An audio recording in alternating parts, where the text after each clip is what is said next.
Salut à tous et bienvenue. Aujourd'hui, on continue nos visites des sanctuaires secrets et cachés à Tokyo.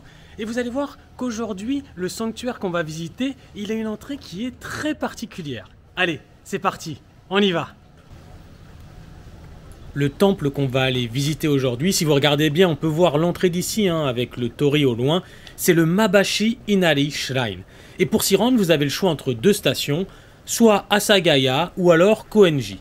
Deux stations qui se trouvent sur la ligne JR Chuo. Il faut compter environ 10 minutes à pied depuis la station. Moi, je suis descendu à Asagaya et je le regrette pas parce que je connaissais pas du tout le quartier, mais le chemin de la gare jusqu'au sanctuaire était vraiment très sympa à faire. On arrive donc devant le sanctuaire et comme vous le voyez, l'entrée est très particulière puisque elle se fait carrément à l'intérieur d'un immeuble d'habitation. Comment on en est arrivé là pour la petite histoire ?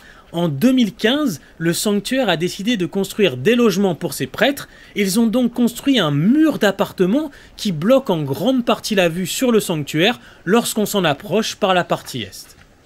Pour que le sanctuaire reste accessible, ils ont créé un passage qui traverse les appartements en tunnel, ce qui donne une structure qui me fait beaucoup penser au voyage de Chihiro parce que vous allez voir que contrairement aux autres sanctuaires secrets et cachés qu'on a visités jusqu'à maintenant sur la chaîne, celui-là est beaucoup plus grand que ce à quoi je m'attendais.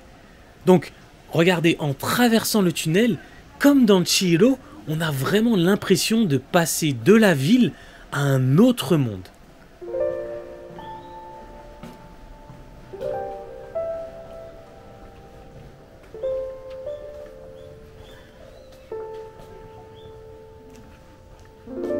Une fois sorti du tunnel, sur la droite, on trouve le sanctuaire principal avec sa peinture vermillon brillante qui abrite la divinité Uka no Mitama no Kami, qui pourrait se traduire comme le dieu du riz dans les entrepôts, et c'est donc une divinité associée à l'agriculture.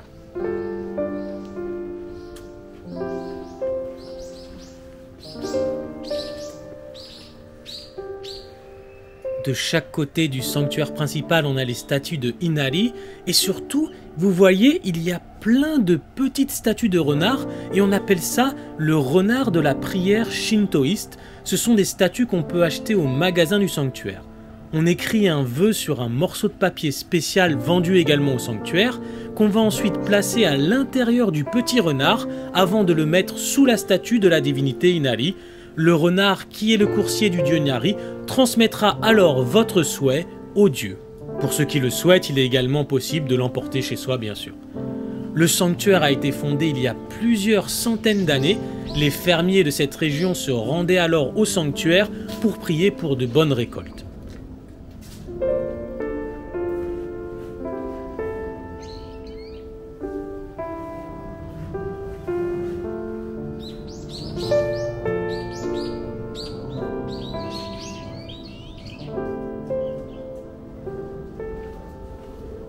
La porte qu'on voit juste devant et qu'on va traverser, c'est le Zuishinmon, une porte destinée à éloigner les mauvais esprits qui a été construite en 1975 pour commémorer le 700e anniversaire du sanctuaire.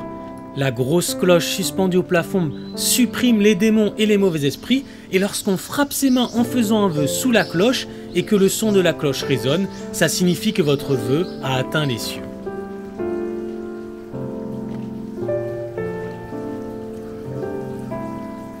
Là, on arrive devant ce qu'on appelle le Temizuya. En général, ce sont des bassins remplis d'eau qui sont utilisés par les fidèles pour se laver la main gauche, puis la main droite, la bouche et enfin, on utilise la poignée de la louche qu'on appelle Hishaku pour se purifier avant d'approcher le sanctuaire principal Shinto. Ce Temizuya est assez particulier et unique par rapport aux autres car le jet d'eau provient d'une grosse pierre bleue et c'est de l'eau naturelle stockée dans le sous-sol à 50 mètres de profondeur et maintenue à environ 15 degrés tout au long de l'année. Le sanctuaire est plutôt sombre même en journée à cause des grands arbres et une fois que vous aurez pénétré dans l'enceinte, on se sent un peu enveloppé par une atmosphère sereine et mystérieuse. Au fond là-bas, on peut voir une deuxième porte torii en pierre. C'est l'une des 3 célèbres portes torii de Tokyo avec 2 dragons sculptés à l'intérieur, le dragon ascendant Shoryu et le dragon descendant Koryu. Les portes Tori avec des dragons sont assez rares hein, et ne se trouvent que dans 3 autres sanctuaires de Tokyo, le sanctuaire de Shinagawa, le sanctuaire de Koenji Nai Inari. C'est pourquoi on les appelle collectivement les Tokyo San Tori, qui veut dire les 3 portes Tori. Le dragon ascendant se trouve à gauche et le dragon descendant se trouve à droite. Selon la rumeur, si vous faites un vœu en les touchant, le dragon ascendant transmettra votre vœu au ciel et le dragon descendant le réalisera. Donc vous voyez, comme je l'ai dit en début de vidéo, le sanctuaire est quand même très grand. On ne s'imaginerait pas voir tout ça quand on passe à l'intérieur du tunnel qui traverse le bâtiment d'habitation. Et donc là on arrive devant le sanctuaire Sailei-den qui a été construit en 1950 et qui abrite les âmes des membres du clan du sanctuaire morts à la guerre, ainsi que plus de 500 âmes de personnes ayant perdu la vie dans le cadre d'activités liées au sanctuaire. Sur la droite, on trouve les sanctuaires de Utsukushima et Suijinja qui abritent les déesses de l'eau et des étangs. Autrefois, dans le village de Mabashi, il existait un petit étang qui servait à prier pour la pluie pour que l'eau ne tarisse pas, quelle que soit la durée de l'ensoleillement.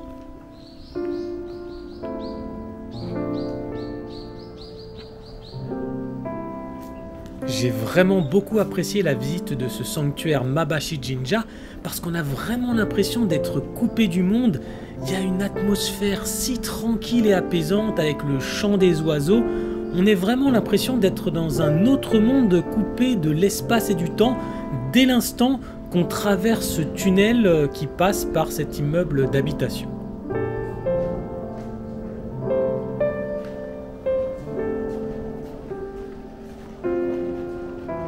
On retourne donc à l'entrée par laquelle on est arrivé, où il se trouve d'ailleurs un Temizuya assez classique, cette fois beaucoup plus classique que celui qu'on a vu tout à l'heure avec la roche, et on va réemprunter le tunnel pour quitter ce pays magique hors de l'espace et du temps et revenir en 2023 dans le quartier d'Asagaya.